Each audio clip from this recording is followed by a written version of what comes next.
Walker Buehler's first start since 2022. We're going to talk about it. This is Krusty Case from the Go Boys Network here, coming to you with the MLB slate preview for May 6th. I want to give a shout out to our sponsor, Sleeper Picks, but more on that later. Let's hop right into this one.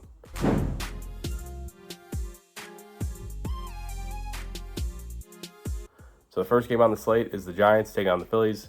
We have Mason Black versus Zach Wheeler. Mason Black, he's the number 7 prospect in the Giants organization this year, making his MLB debut. He's looked really good in the minors. ERA just over 1, about a K an inning. Has a bit of an awkward throwing motion from it's almost like a sidearm. So I'm curious to see how he looks here against this Phillies team. This isn't exactly like the most ideal matchup for an MLB debut. I do like the Phillies here at Wheeler on the bump. Wheeler has not looked good in his last 2 starts. Command has been a big time issue, which for him that's not something you normally expect. So I do like him to bounce back here. He gets the Giants team not hitting very well, and although they are walking quite a bit, this is just a good spot where he can attack the zone, be aggressive, because you're getting a Giants team that's just flat out not hitting. Mason Black, like I said, I do think maybe he could, pitch relatively well first time through the order. I just think this Phillies team is just top to bottom way too dangerous for him to hold down, consistently for any long amount of time. So give me the Phillies here and a big bounce back with Wheeler on the bump. I think they get a big win in a big way here.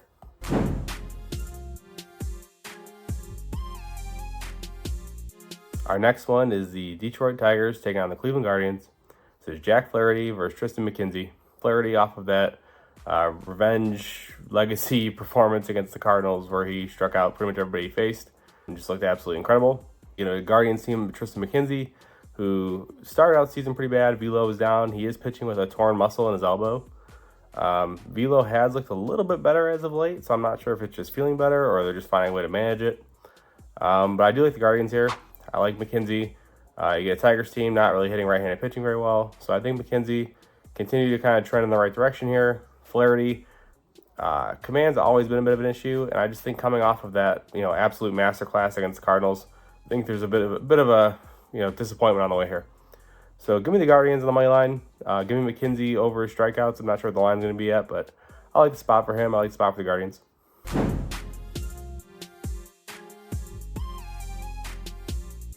Our next one is the Los Angeles Angels taking on the Pittsburgh Pirates. This is Tyler Anderson versus Mitch Keller. First thing that jumps out to me here, you got to look at Mitch Keller's strikeouts. You get an Angels team, as we all know, high whiff rate, low contact rate, striking out above league average around 25% for right-handed pitching. Mitch Keller should be able to get his case here. On the other side, Tyler Anderson, not a guy who I typically would target for strikeouts, but he does have a pretty good changeup. And this Pirates team, not great. So depending on the line, I'm assuming like a 4.5. I think you could definitely target Tyler Anderson here for his case as well. In terms of side, I do go with the Angels. Mitch Keller just hasn't impressed me this season. Gave up a lot of hard contact. And I think that while he can get his strikeouts here, this Angels team is loaded with bats who can get hard contact and can put bat on ball. So give me the Angels here.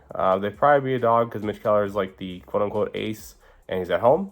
So I will take the Angels as a dog here.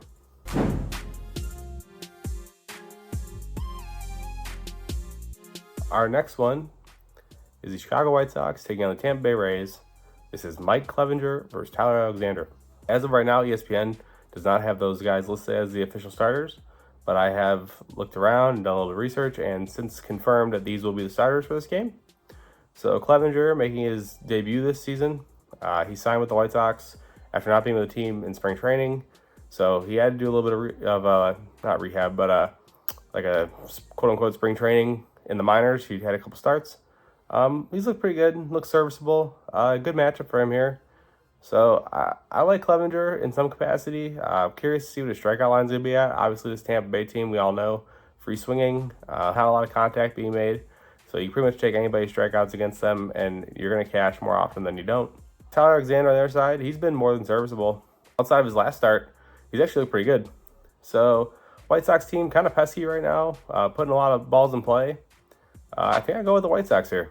The Trop is a tough place to play, but this Rays team just hasn't really used that home field to their advantage yet. And I think Clevinger can pitch well enough to keep this Rays team in check. And I like the White Sox to kind of slap the ball around a little bit. So give me the White Sox. Again, probably gonna be a dog, but I just like the spot with Clevinger. Wait, before we get back to the picks, I wanted to thank you all for watching. Friends don't let friends watch videos without hitting the like button. So go ahead and press the thumbs up button and like the video. If you're new here and not subscribed, you should go ahead and do so because we're dropping new content each and every day on the Gold Boys Network. We strive to cover every sport and give out picks and analysis and valuable information for free on the Gold Boys Network. So make sure you're subscribed and hit the bell so you can get notified when we drop something new. I'm Brad Thomas. Let's get back to the picks.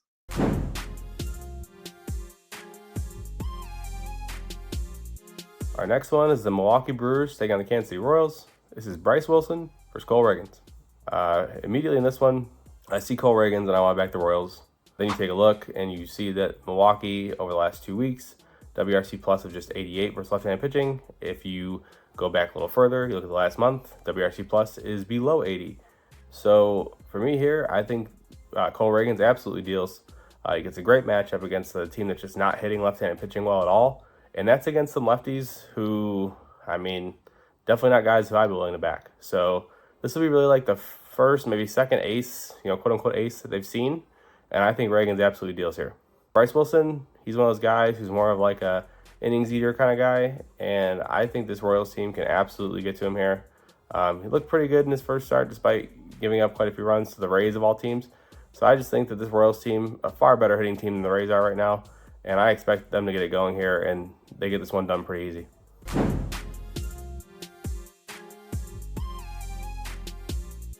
Our next one is the San Diego Padres taking on the Chicago Cubs. This is Yu Darvish versus Justin Steele.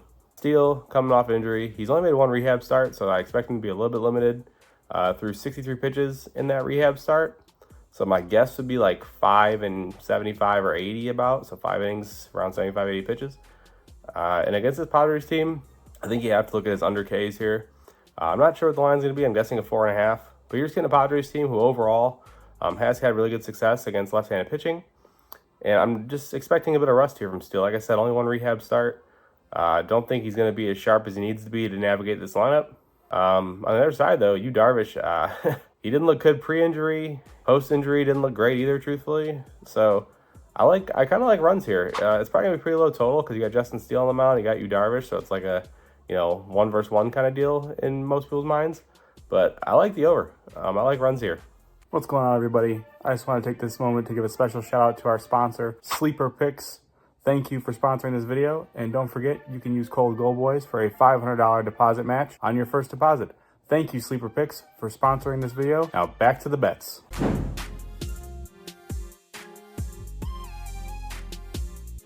Our next one is the Seattle Mariners taking on the Minnesota Twins. This is Luis Castillo versus Simeon Woods Richardson. So this kid, he doesn't have a lot of trust from Rocco, which, I mean, Rocco just kind of that way. So if he struggles, he definitely will get pulled quick. We saw it in the last one. I believe he only had around like 70 pitches through 4, and Rocco couldn't wait to go to the bullpen. So I don't love to back him here, despite the fact that his K stuff is pretty decent. If we get a 4.5 for his strikeouts, I guess I'd be slightly intrigued. But again, it's tough to back a guy when you know that there's not a lot of trust there with the manager. So I'd probably just stay away.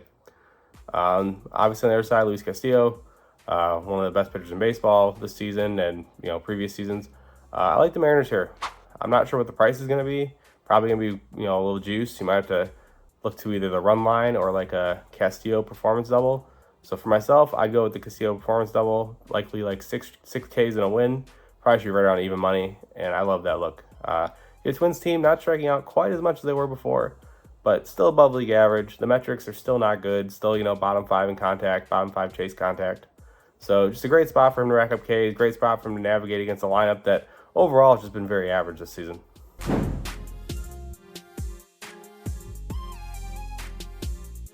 Our next one is the New York Mets taking on the St. Louis Cardinals. This is Sean Manaea versus Kyle Gibson. Not a lot to like here, in my opinion. Probably one of the nastier ones on the slate. Gibson, he's going to go out there and give you 6 innings. It's just a matter if he's going to give up 1 run or like 8. So it's tough to gauge. I'm not a big fan of this Mets lineup, truthfully. They have been hitting a bit better. Lindor in particular really has turned it on as of late. So I like runs from the Mets here. On the other side, Manaea really kind of come back down to earth after those first couple starts. Walks are starting to become a problem again. Cardinals not really hitting left-handed pitching right now, but they are one of those teams who are built to hit left-handed pitching. So small lean to the over for the game total, but I think I'd like a Mets team total better. I just think that in terms of hitting right now, they're hitting a lot better than the Cardinals are, and I just would prefer to back the Mets specifically here as opposed to backing a full game over.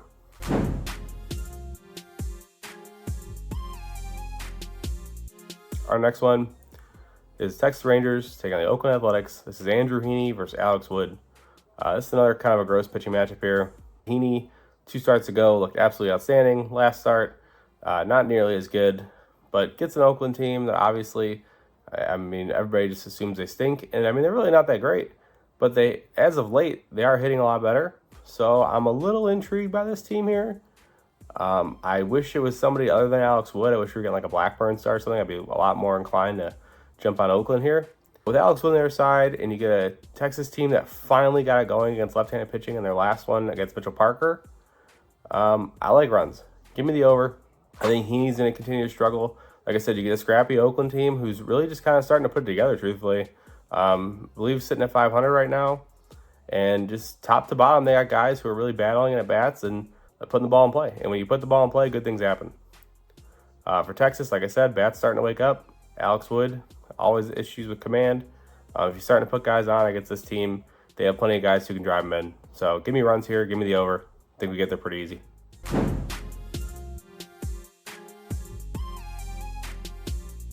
Our last one, and one of the games I'm definitely looking forward to, is the Miami Marlins taking on Los Angeles Dodgers. This is Rodri Munoz versus Walker Buehler. So Rodri Munoz, this will be his 3rd start now.